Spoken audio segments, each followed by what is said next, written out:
Hello, everyone. This is the Leafs Convo for Oak Ridge Ford in London, Ontario. OakRidgeFord.com. Black Friday sales are on right now. Massive money from the manufacturer. More money from us. F-150, Edge, Mach-E, Bronco Sport. I have it in spades. Get at me at Norman Oak Ridge Ford on Instagram, or you can talk to me in the chat. It is Wednesday, November 15th, 2023.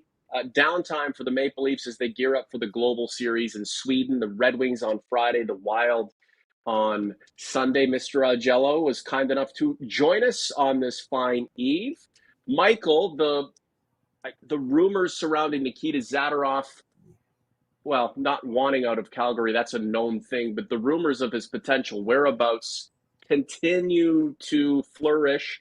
The Leafs, obviously a place that he'd like to go, and we know that Brad Treliving has a history with that player. Again, the rumors just out there about Calgary, Toronto potentially coming together on a deal to get this great Russian defenseman into a situation where he could be used.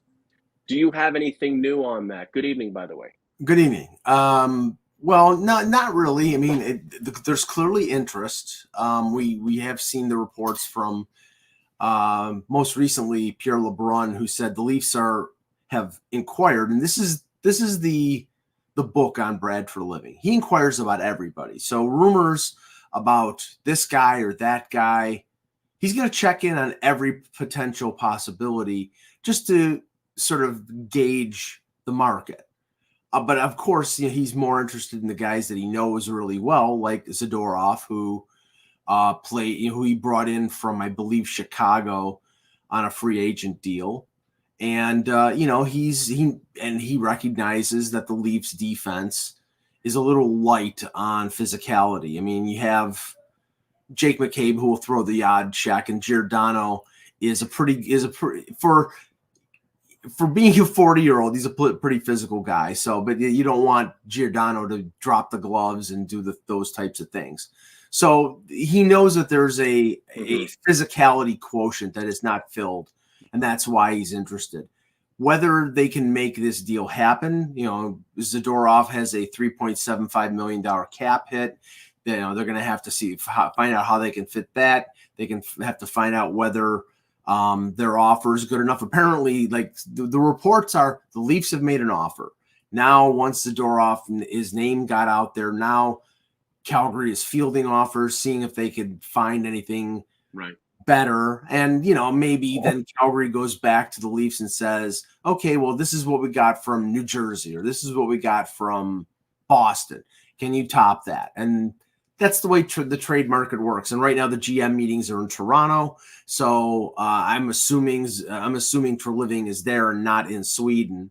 So, something could happen fairly quickly, because I think Zadorov coming out publicly and saying he wanted to be traded, that's something that Calgary would like to get done, but also would like to get maximum value. So I think they're interested. I don't think they're going to pay a over exuberant price, because he's not a great defenseman. He's a good defenseman.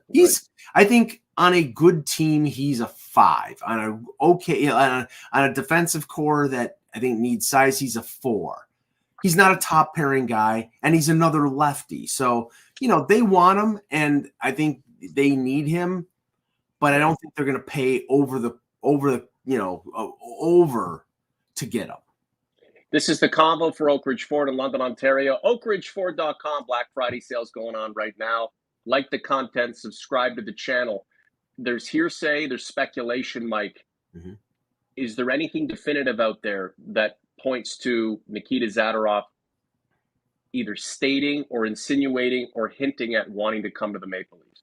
Well, Chris Johnston reported that he had heard, and, CJ, Elliott, Pierre, the insiders, they don't report stuff that they're not hearing that's verifiable. CJ reported after the Zadorov, after Daniel Milstein came out and said that Zadorov had requested a trade, he said that he heard that it's in the wind, basically, that he'd like to play for Toronto. I mean, I think the reason why is because in the summer, if they don't make a trade with Toronto, he's probably coming to Toronto. I mean, Treliving has money coming off the books with the Leafs. They need to address the defense. And, put two and two together. So why not make it happen now? And I heard something, I don't know what show I heard it on, but apparently Zadorov was told on the ice by a Leaf player, like something to the effect of, "You're the type of guy that we really need." And that's awesome.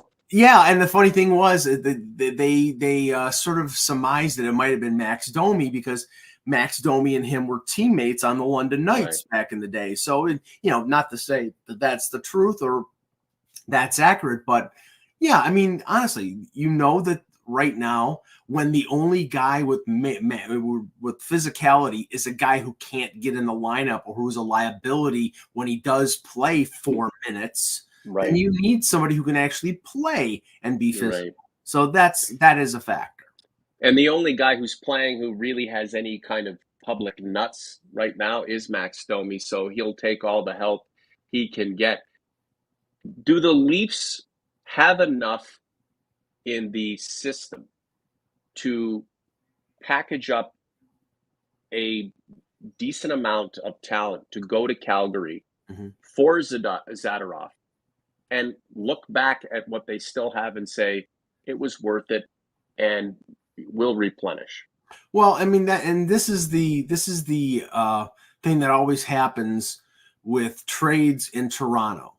The price that is being asked is always well above, if it was, Arizona requiring, it's a 3rd round pick, but with Toronto, it's a 2nd round pick and a top prospect. It's like I think they always, when it gets out in the hopper, that's always what happens. Now, the thing is, I think what's going to cost in this situation, if the Leafs do end up trading for Zadorov, is the salary retention. And that might be where it costs them a prospect or it costs them a higher draft pick than expected. I think Zadorov is the type of defenseman he is, being a rental defenseman, being at the salary that is. It's a 3rd round pick and probably a prospect like a Nick Abruzzese. It's not Fraser. So they can do it. They can do it. It's the cap. It's the cap. Right. And how do you, again, expend players who you're fine with leaving the organization to bring back a guy and then fit him in financially? We go back to the original conundrum, which is really not a riddle or a mystery. We all know what it is, right? Right, and this is going to be an ongoing conundrum if you continue to pay a certain segment of the roster over 50% and not be able to address the other areas of need on your team with the remaining 45%. It's not practical. OG's Converts, what say you? I see the chat is pretty lively. Michael Matthew, OG, 100%. Good point, Mike, on the trade hype in Toronto. Well, that's not fair. It's just not fair to the Maple Leafs, Mike. Nothing's ever fair. The refs aren't fair. Other teams aren't fair. Fans aren't fair. Well, let's clarify. It's just not fair. Let's clarify. The trade hype is all over the place. Over the place. It's the price. It's like, the Leafs are interested in Phil Kessel. Well, 2 first-round picks, and it wouldn't have cost 2 first-round picks for anybody else, but because it got hopped up in Toronto, boom, there you go. I mean, that's what I mean. It's like they use the pressure of the market, they use the media to sort of gin up, and then if it's a general manager who's not experienced enough, and Brad for Living is, so he'll just tune out the noise. But, that gets the price raised. And then if the Leafs really want the player, then they're going to have to pay close to that price. Calgary has to retain salary. Yes, as Mr. Chris says, that is exactly correct. Because, and this is the thing that's hilarious. I mean, I was hearing things of, first of all, I don't think it's realistic that the Leafs, because LeBrun also indicated that the Leafs inquired on Chris Tanev, and I'm for sure. Right. There's been rumors about Chris Tanev in Toronto going back to when Tanev and Morgan Rielly played at the World Championships. He's a right shot defenseman. He's a defensive guy. He would allow Rielly to be more offensive. Lefty righty. That would be perfect. But okay, so you're trading for Tanev. You're trading for Zadorov, and you have to trade TJ Brody to Calgary to make it work. Right. That defeats the purpose. Yeah, exactly. It defeats the purpose because you need Brody is one of the more effective, even though he's not great offensively, he's one of the more effective defensemen on this team. You need to add Zadorov and add Tanev or add one or the other and be able to keep Brody at least for the rest of this year. And then you decide whether you want to sign him in the summer. They need to add quality defensemen, not swap one for the other. Where are the cap guys who can make this work mathematically? Where are they? Or are they just tapped out? Is this just the reality of the situation? They're in heaven. I mean, there's no cap guy in the world. I mean, Brandon Pridham can, make chicken salad out of chicken bleep, but it's like at a certain point when you've got 10 million in LTIR with Jake Muzzin and Matt Murray, you've got no flexibility. It's basically money in, money out. Now, the option there is, well, do you have a team that can retain salary? Can you filter a player through a third team? Those are the options that you have. But on the part of the Leafs, unless you're trading money out, how can you make this work? Right. I was reading some comments in community, youtube.com/Leafs Convo/community. We appreciate all the interaction. Someone was going on about how we're being unfair to the defensive group because they're not healthy. Just wait until everybody gets back in tune and all the bodies are there. And then what? Where's the team then? Like this wait. There's no time to wait, Mike.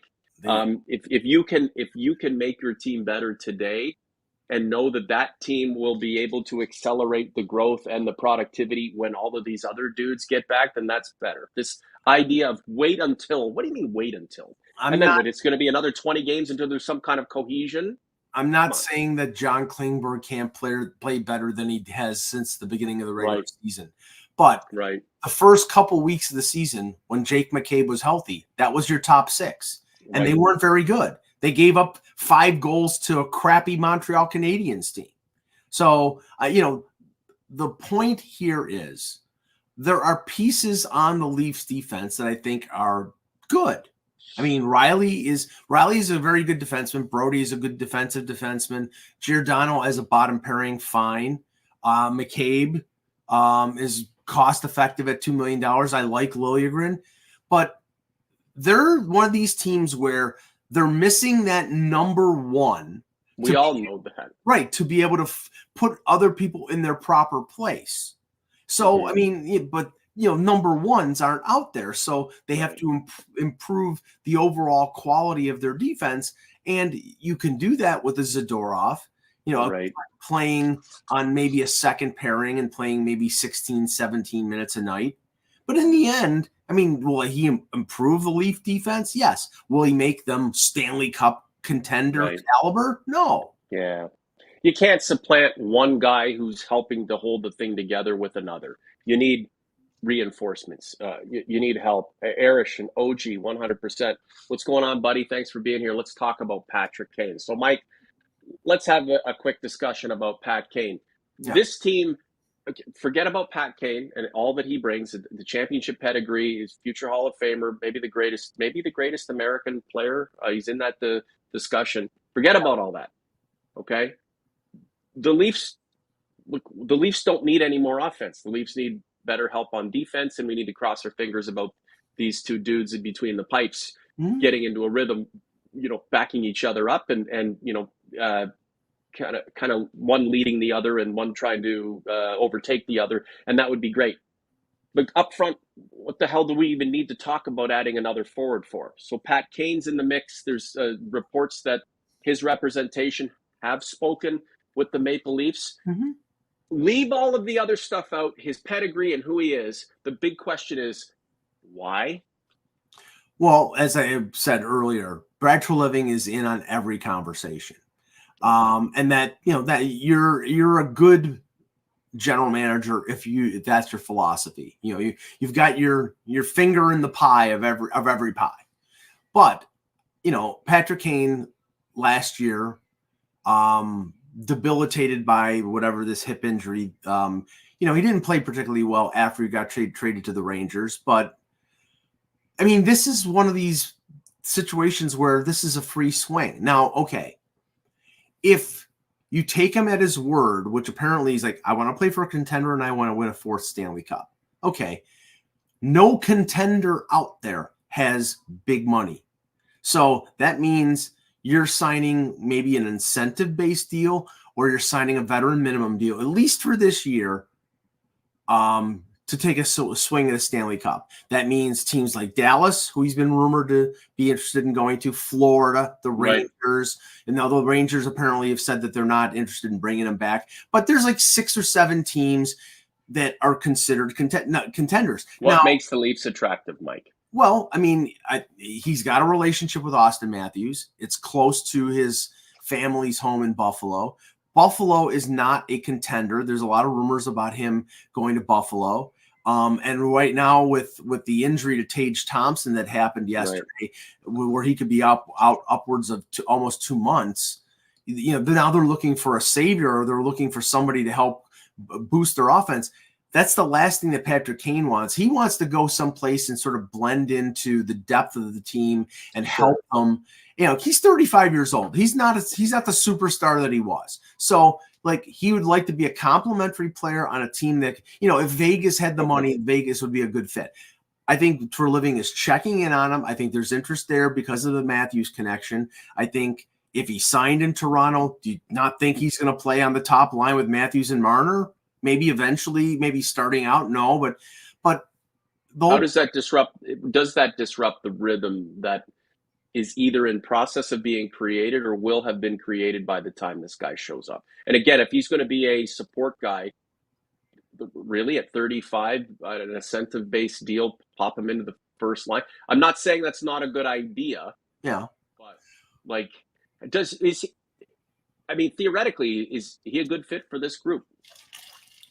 I think he could be. I mean, I've never heard anything about him being sort of a disruptive personality, at least on the ice or in the team concept. So yeah, no, I mean, I don't think he would be disruptive in the sense of him coming in.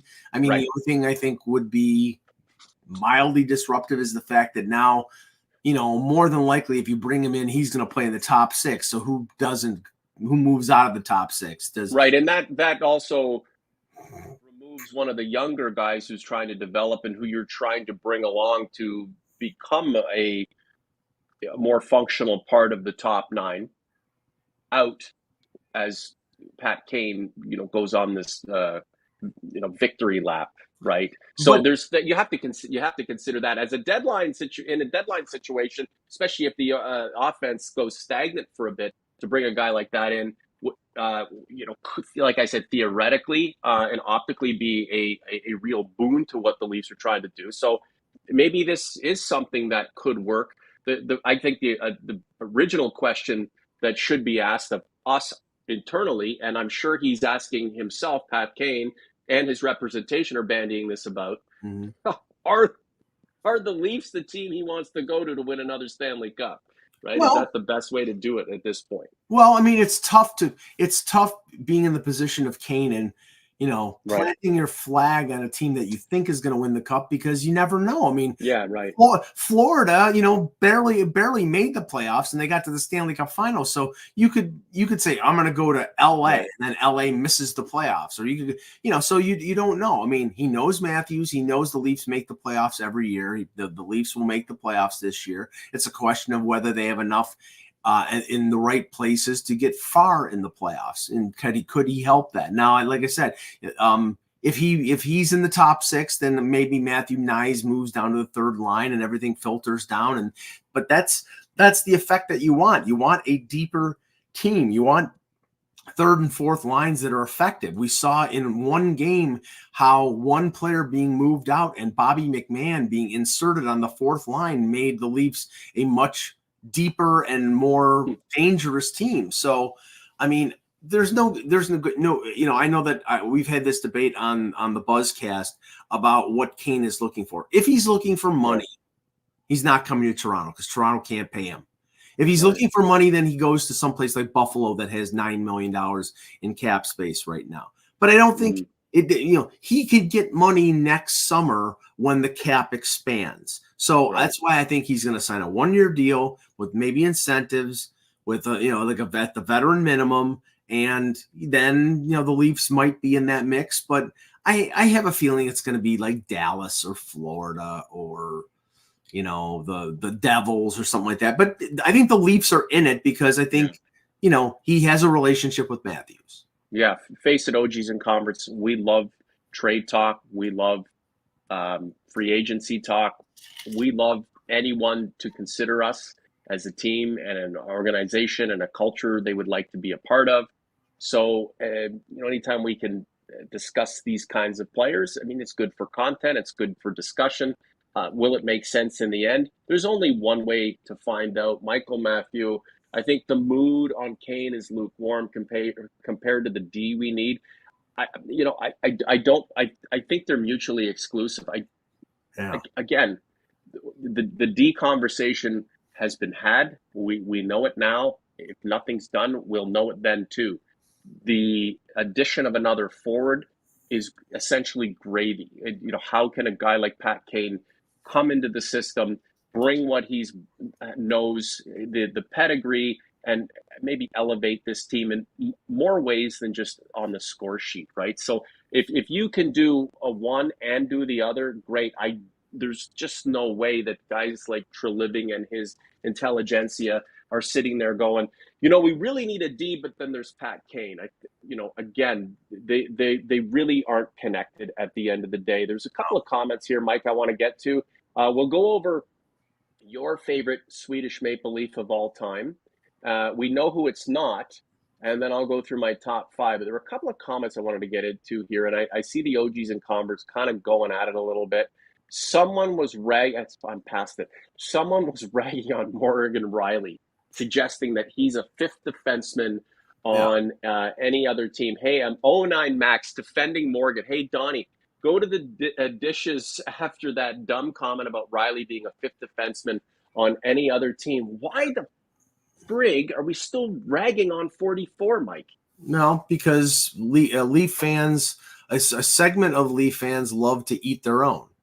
I mean, it's like, it's one thing if you're eating on somebody like Corey Cross, who sucks, or what did Corey Cross do? Leave him alone. Or no, I mean back in the day when he was a Leaf defenseman, he was terrible. Or Aki Berg, or Anders Eriksson, or Jyrke Lume, or there's a list of Leaf defensemen. Like Larry Murphy got caught. Larry Murphy was a Hall of Famer. He just didn't play well in Toronto, and he went to Detroit and won Stanley Cups. But there's a segment of Leaf fans who attack the players that are on their team. Oh, this guy sucks. No, Morgan Rielly on a Stanley Cup winning team is a number 2.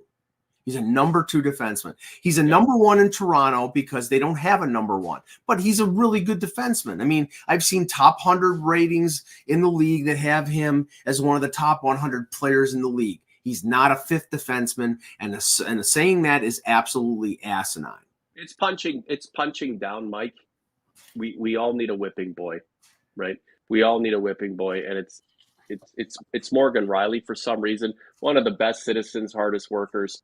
He's just not exactly what would be perfect as a number 1 in such a market. But it's not his fault he was drafted by the organization. It's not his fault that he didn't really have anybody to play. I mean, did he intersect with Dion Phaneuf at all? But like, it's not like this guy came to the team and proclaimed that he was Tim Horton or Doug Harvey. He's just worked really, really hard, and this is what you get from him. And it's a lot of the other facets of the team that leave a lot to be desired, that have you focusing in on those who are actually doing their jobs.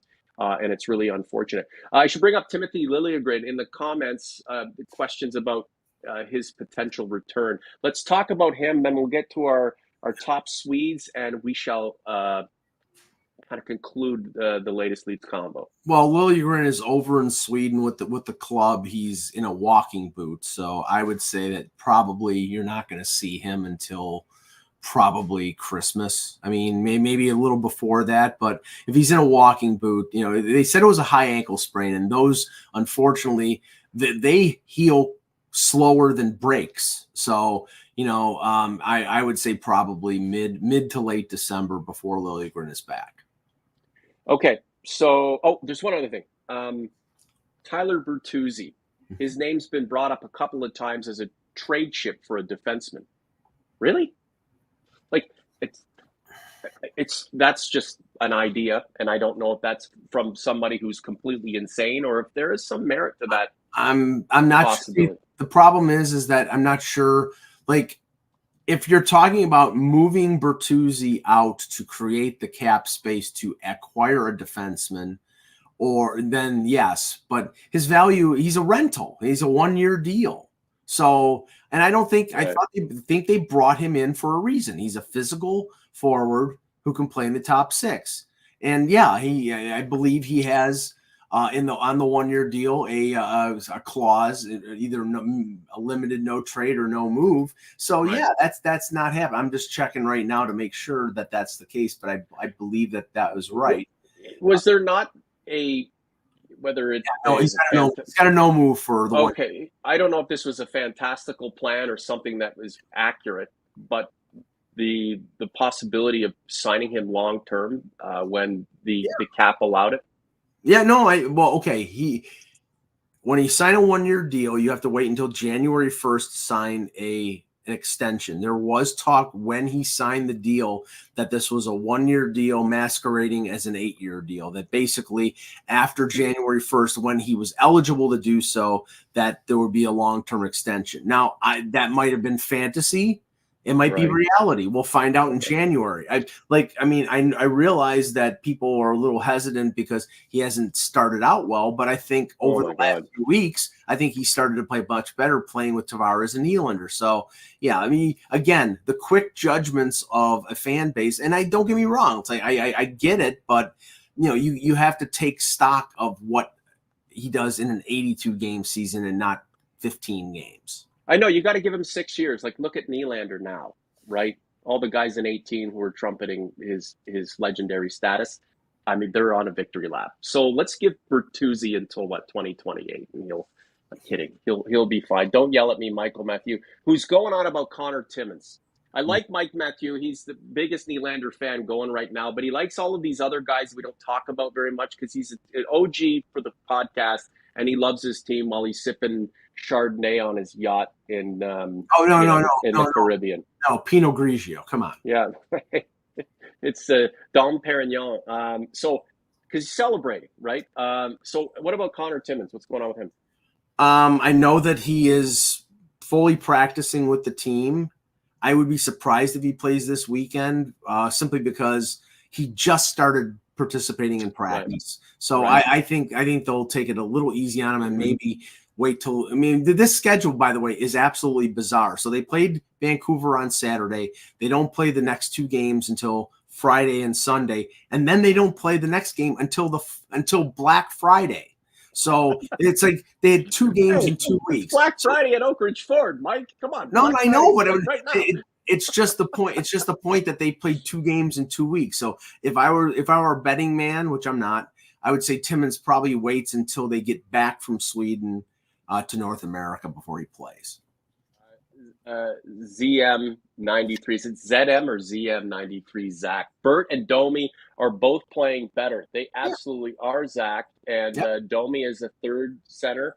What I'd like to see from Domi is just a guy who every time he touches the ice, he's making an impact. And here's a theory. I've always got theories, Mike, and we'll share some when we go off the air here. You think Max is sitting around having a beer with Ty, and Ty's like, look, I was the centerpiece or the focal point physically for this team. You're not me, but you have an opportunity. Do you wonder if there's any kind of conversation going on there? Because it seems like Domi is really taken being a Maple Leaf to heart. right? Well, And it'll come on, but there had to have been a conversation, whether backstage at a Drake concert or sitting in front of the fireplace. Like Ty saying, Max, you have an opportunity, man. Grab it by the nuts and go with it. I think this is all on Max. I don't think Ty is too busy being part of Drake's entourage. But no, which is bizarre, by the way. But I think that it was, when he signed, they said this was something that he always wanted to do, always wanted to be in Toronto, and that he would like to do it long term. But obviously, now I think he's creating a case for himself since they moved him from wing to center. I mean, remember, he's a third line center. And being an offensive threat on that third line, making the Leafs a top 9 team instead of 2-line team is extremely valuable. Now he's not going to get overpaid, but if he's reasonable, you could see him signed for 3 or 4 years. So I don't think that's out of the question. Right. And the thing about it, guys, is look, Nylander's indigenous to the Austin Matthews, Marner, Rielly. You could make an argument that Max Domi has the same connection to the Maple Leafs that these guys do. He was not drafted by them, but he grew up around them. Right. And, they are a big deal to him. Yeah. So I'm rooting for Max Domi. I'm rooting for Tyler Bertuzzi. I'm rooting for the new guys who are coming in trying to make their way, because there's still a lot of pressure on them besides just being NHLers. They were brought in to help elevate a group of superstars and, nudge the entire culture of this team forward to where it hasn't been, at least in this generation. So there's a lot resting on their shoulders. And, all I want to do is be supportive. I really do. Sometimes, guys, OG's conference, we get a little negative where there's a lot of whining on this show, but generally it's after stuff that you would typically whine about or be upset about, or kind of pound the table over, because it happens constantly over and over and over. Anyway, we gotta wrap it up. So I asked Mike, guys, before we did the show, to develop a top 5 Swedish Maple Leaf list. Mm-hmm. And Mike is still so sour on what happened with number 13 back in 2009 that he's kind of refused, and he doesn't believe there are enough great Maple Leaf from Sweden to develop a top 5. So, Mike, I'm going to hit you with my top 5. Okay? OG's converts, feel free to give me your top 5 Swedish Leafs in the chat. I will ask this question in community following this broadcast. So, number 5, Alex Steen. Yeah, but okay, so why the hell not? 600 plus NHL points. Yes, but here's the difficulty here. All of his career stats, which are excellent, were with St. Louis. I mean, he was remember, he was traded with Carlo Koliakovo to St. Louis for Lee Stempniak. So you said top 5 all-time Swedish Leafs. Ingrid Hammerstrom had a better career than. Are you kidding me? No, sorry. Who was the guy? What was his name? He played for the Leafs for like 5 games and was just so critical of the organization. But he's kind of a legend. He was 30-goal scorer in the 2000s.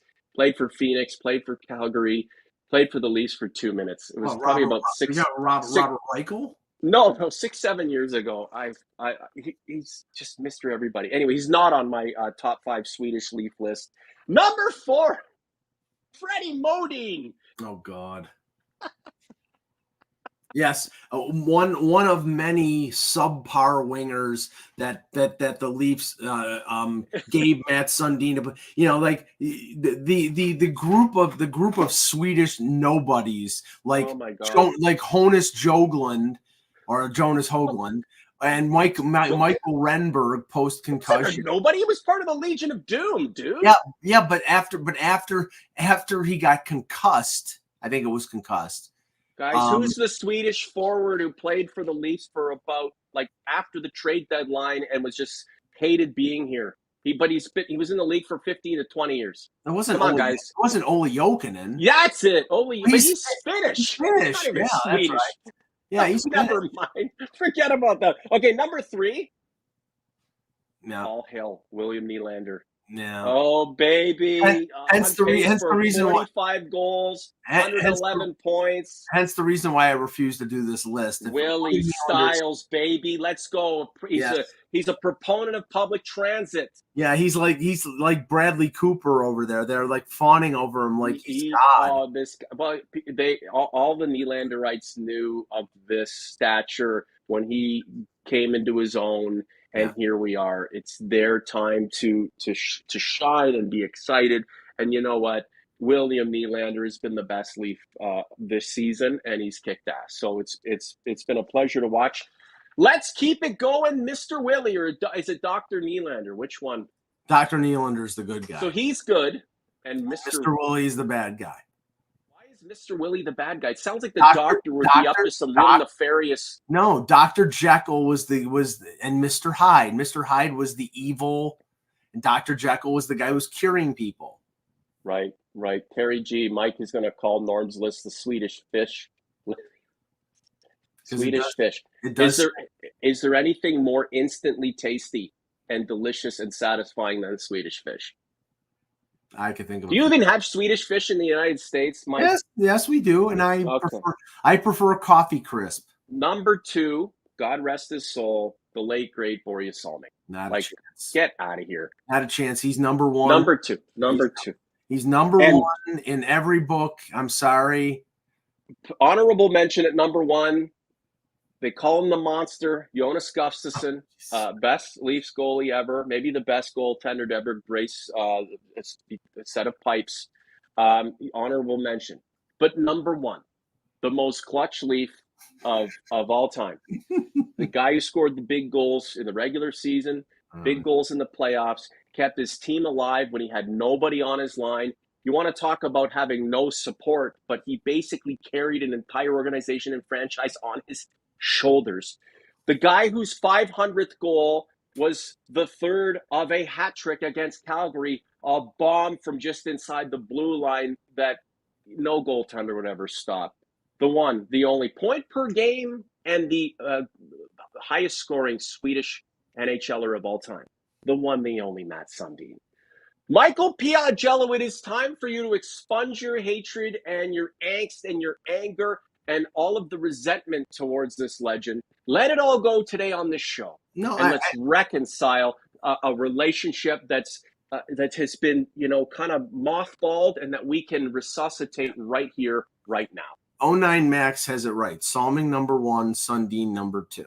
Because wait, Michael Matthews with me on this one. No, well, Michael Matthews he's too busy. He's drunk on his Pinot Grigio. Sorry. Salming Sundin would not be possible without Salming. That's no one's gonna argue that. Not at all. But and Boreas Salming, arguably, if it wasn't for Larry Robinson and Dennis Potvin, probably Boreas Salming wins multiple Norrises. So Howard, he's seen Salming play in Toronto. So did I. And I saw him later in his career, but I still saw him. I watched him when he was in his prime, and he was one of the best defensemen in the league. But I will never get over the Matt Sundin situation at the end of his career in Toronto. That being said, obviously I'm not denying that he is one of the best Leaf forwards of all time. And obviously is leading the organization in scoring until Austin Matthews or Mitch Marner overcomes him in a few years. But Salming is an all-timer, so I cannot give Sundin the list, the top of the list over Salming. Sorry. Yeah. So, look,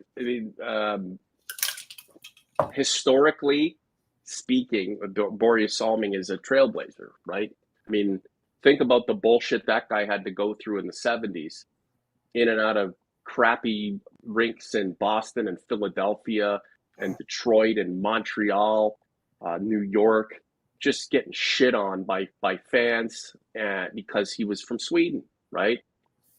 Anybody who ever goes on about, well, today's Swedes are disliked because they're from Europe, that's just complete garbage. You got to go look back 40, 50 years ago and think about the crap that guys like Borje Salming had to deal with, not just from fans, but then went on the ice. The abuse that dude took, what an absolute king. Like, and this is certainly a arguable list, in part because, Mr. Augello here has an axe to grind with Mats going back to 2009. Let's leave it at this. We know that Borje is the honorary number one, but I'm going to stick with Mats as just kind of the statistical number one, at least for now. Going back to 09, and this is a bit off topic, but was he just staunch in his belief that the right thing to do was go down with the ship? Yeah, no, I mean it was idiotic. I mean but where's the nobility? No. There was no nobility in that. There was no nobility in it. They had fired John Ferguson. They brought Cliff Fletcher in. They clearly said, we're going to tear this down. And you had the Muskoka Five with the no trade clauses who said, Pavel Kubina, Brian McCabe, they waived their no trade clauses. They went other places. Thomas Caberlet eventually did. Matt Sundin said, no, I'm not waiving my no trade clause, and then became a free agent and then didn't sign for a half season, then went to Vancouver. So apparently he didn't have a problem playing someplace else when it was on his own devices. So what was his belief, though, that it was he didn't want to move during the season, apparently. He had control of where he wanted to go. Like the rumor was, what kind of deals were out there that would have benefited the Leafs and put him in a better place? The rumor out there was that the team that was interested in trading for Sundin was Montreal, and that Montreal at that point was offering, amongst the players, was Mikhail Grabovski, who they eventually got, but they paid 2 second-round picks for him. But the other names that were out there were PK Subban, who was not established at that point, and Ryan McDonough, who was a Montreal first-round pick who eventually got traded to New York for Scott Gomez. So imagine Ryan McDonough and PK Subban in a Toronto uniform, and then you wonder why I have such animosity towards number 13. And you will never let that go, just like your hatred towards the greatest baseball player of all time, Aaron Barry Judge? Bonds. Well, Aaron no. Judge. Yeah, that's I'll just he wore a Yankee uniform. I'll just say one thing. So blinded. I'll just say one thing. One thing in Matt Sundin's favor: he was not a steroid cheat. God, Garrett Cole won his Cy Young tonight. Congrats. So let me guess who the favorites to win the World Series in 2024 will be. The New York Yankees, according to Mike. No. Frank the Tank and everybody else. Not because they're probably not going to dip into free agency. They're going to stick with what they had. Their big free agent signing might be former Blue Jay Kevin Kiermaier. So there you go. Right. Okay. OG's Converse, thanks for being here. Wait a minute. Let's see. DSAC. Getting upset at Mats for not agreeing to be traded is ridiculous. Well, guess what? Mike feels that way, and he's going to his grave feeling that way. Because once you piss off an Italian, disgraziato. Like the content, subscribe to the channel. We're getting excited for Friday, the Wings, and then Sunday, the Wild. Those are going to be some early morning games, Michael. I'm sure you'll have a pot of coffee going, and you'll be watching and then writing about everything that happens for hockeybuzz.com. It's Wednesday. In all likelihood, we'll be back together for the Sunday Spectacular, I guess, after the game against the Wild, and then we'll do our thing. Any comments, questions, get at Mike through hockeybuzz.com. You can reach out to me through Instagram at Norman Oakridge Ford. There's going to be a polling community on the Leafs Convo YouTube channel, so please interact with that. Michael, Matthew, have a great night down there, my friend. Good show, boys. Good night. Good night to you. Yeah, we appreciate all of your support. For Mike, I'm Norm. We'll talk to you soon. The Leafs Convo is out.